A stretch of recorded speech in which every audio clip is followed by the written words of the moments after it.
ghoulies and ghosties, lang-leggedy beasties, and things that go bump in the night. May the goddess deliver us.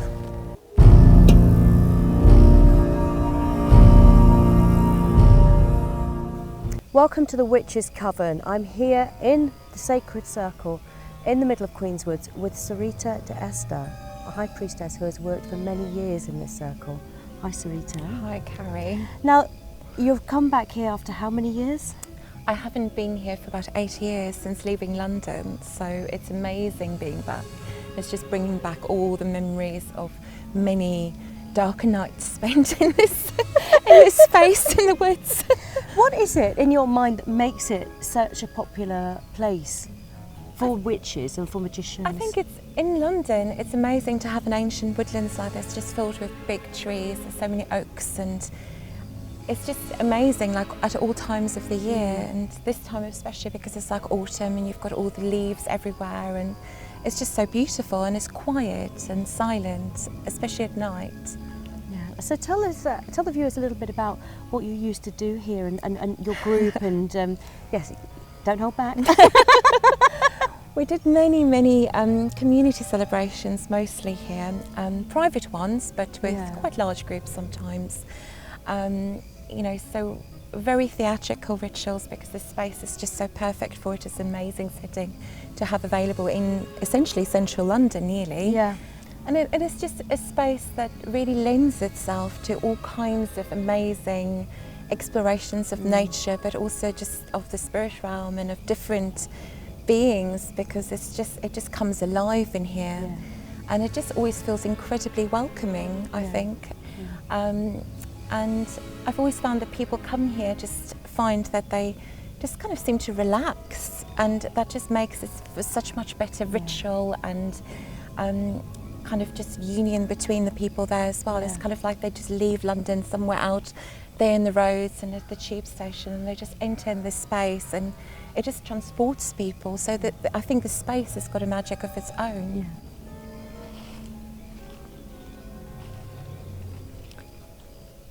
So a lot of the ceremonies that I did here, in this space here, were kind of processions and big eight dancing and lots of chanting and drumming and singing. Can you tell me what kind of traditions you've been working with here? Well, my background is quite eclectic in some ways. I am an initiated witch, and some of the ceremonies I've done here were with other people that were initiated in the same tradition as me. And we used to come and do some of the seasonal celebrations here, especially the autumn equinox. For some reason or another, we were always attracted to come and do our autumn equinox here.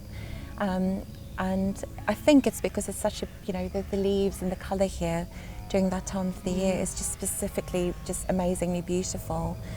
And, you know, so we would celebrate the kind of balance between light and dark, and the horned god and the lady of the moon, which for us often was the goddess Highgate. So I remember a high priest at a Beltane ritual wearing an amazing stag horned god mask that was just really dramatic, with kind of leaves at that time of the year being very, very green and verdant. Yeah.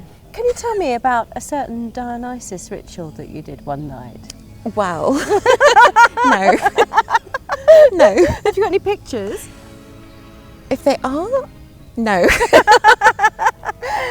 So how far could you go in a space like this? This is what I'm really getting at. I mean, it's not just about sort of juicy gossip. How far can you go? I mean, you say that it's quite quiet at night. Do you ever get disturbed? I mean, do you really feel that it's a private, magical space for you then? Well, it's not private because it is a public woodlands, and obviously there are people walking dogs, and all kinds of things happen, and obviously sometimes there are people walking out at night that want to see what this noise is about, if they hear chanting or singing or dancing, or they see the candles flickering.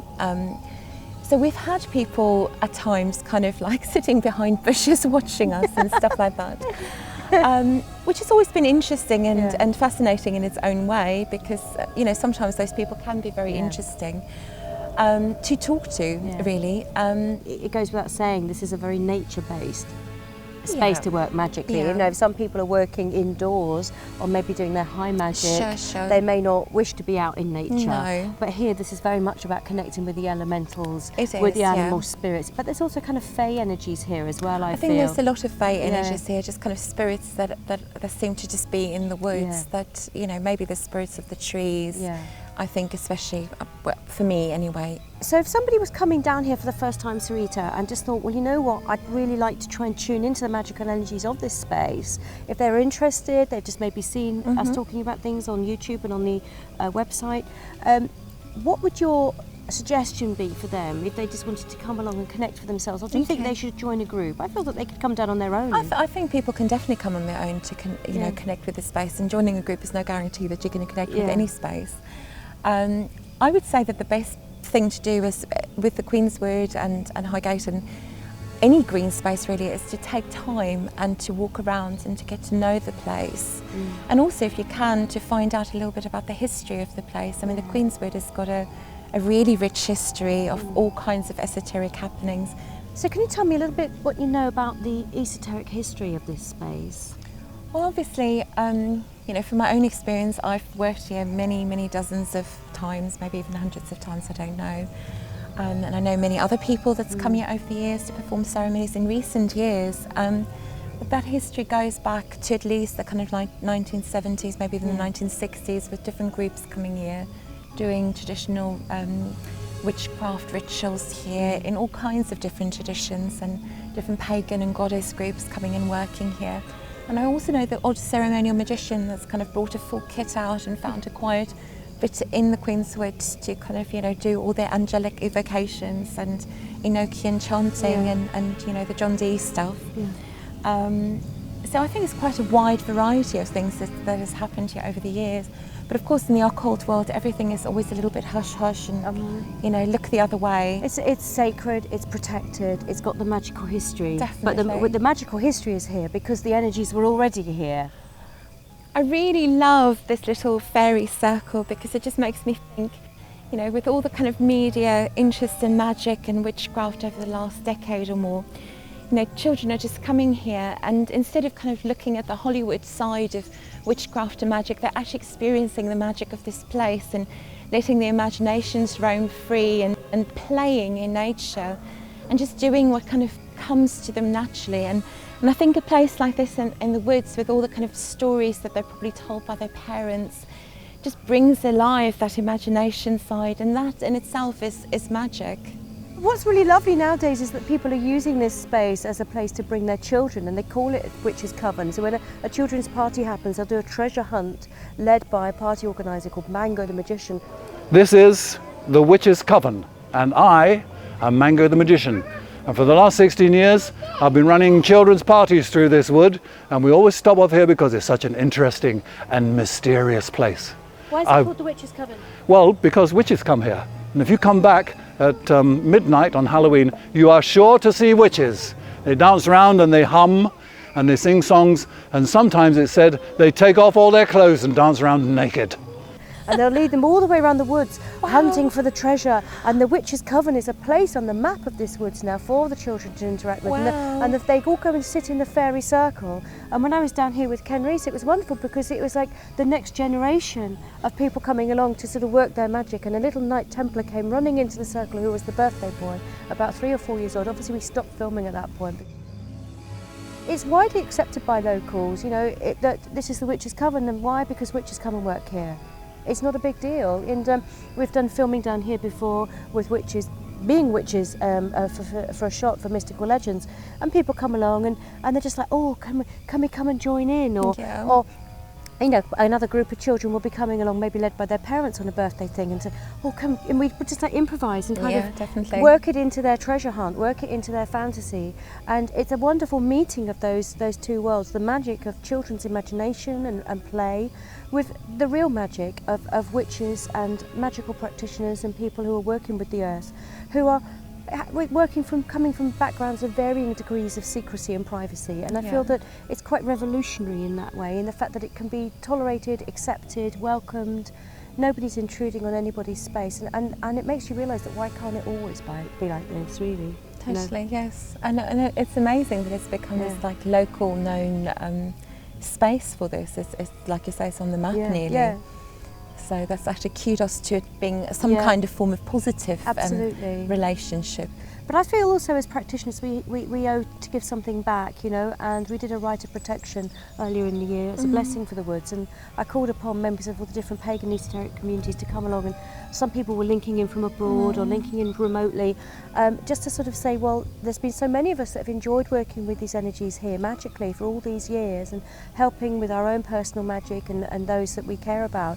But it was to come along and say, well, you know what, let's give something back, let's help preserve it, let's keep it safe. Yeah. It's very rare that we'll have any dangerous incidents in these woods, but there have been a couple over the years. So I feel that as magical practitioners, we have a duty to kind of keep working with the energies and the guardians and kind of keep it safe like that. But also, I mean, with some of the groups I've come up here with over the years, we've done lots of litter picking and just like those little practical things just to give back something to the space that you're using. And I think it's just a way of kind of enlivening and using it and making people aware of this space in some ways and what can be done. Yeah. So how does it feel to be back here after all these years? Really beautiful, amazing. I'm looking forward to having a little bit of a wander around and just kind of remind myself of all the kind of like secret little spaces and see if they're still there. And You're going to tell us more about that Dionysus ritual? Shh! I want to hear. Purple Saturn, that's all you need to know. Purple Saturn. One day we can reenact it. Okay. Yes.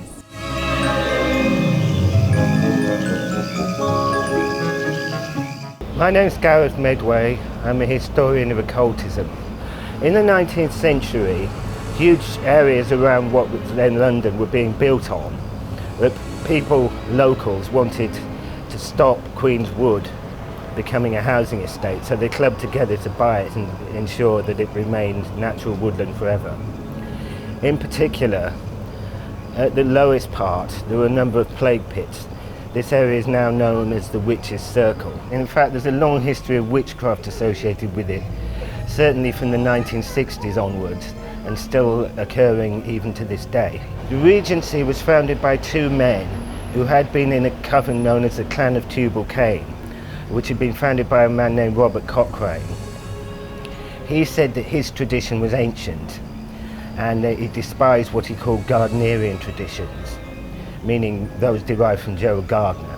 Though as a matter of fact, he called full moon meetings Esbats, not realising that the term of Esbat for a full moon ceremony was actually Gerald Gardner's own coining. So obviously, in fact, they borrowed from it. Anyway, Cochrane committed suicide in 1966 by taking a cocktail of deadly nightshade and sleeping pills. They decided to form a more open group, which they called the Regency. And various people came. For example, I've seen an invitation from 1968 addressed to Ithel Colquhoun, who actually lived in Cornwall but apparently came up to London for the occasion. And she had been in a group that worked on Aleister Crowley's lines, and then she'd been a Gardnerian, and later on she wrote a book about the Golden Dawn. Now, they used to meet in the Woodman and go down to the Witches' Circle for their ceremonies.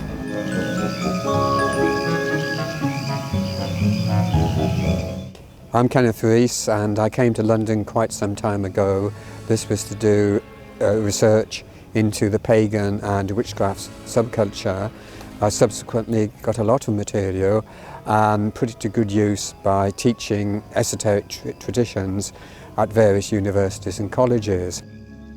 Here I am in Queenswood, where I've been here for many years in different contexts, ritual contexts, social contexts, and I think one of the reasons it's been used by so many people in different ways, including the ritual way, is it's a very old wood. In fact, it's originally part of a Middlesex forest. And Middlesex Forest used to link up with Epping Forest, but now, apart from this wood, and I believe Highgate wood, there's virtually nothing left of Middlesex Forest. As far as this wood goes, it made a very big impression on me because it introduced me to something I hadn't really come across before, which I would call ritual drama. This group dates back to the 1960s. late 1960s.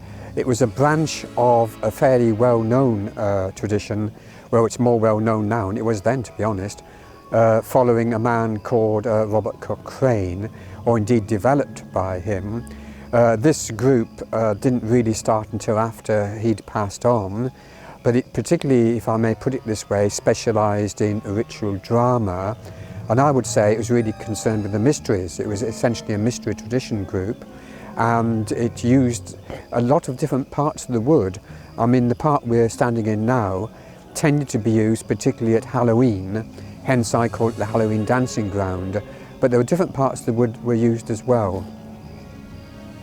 Certainly this place takes me back in time for a few decades. I mean, the main decade was the 70s, although since then other groups which I've been associated with have also worked here.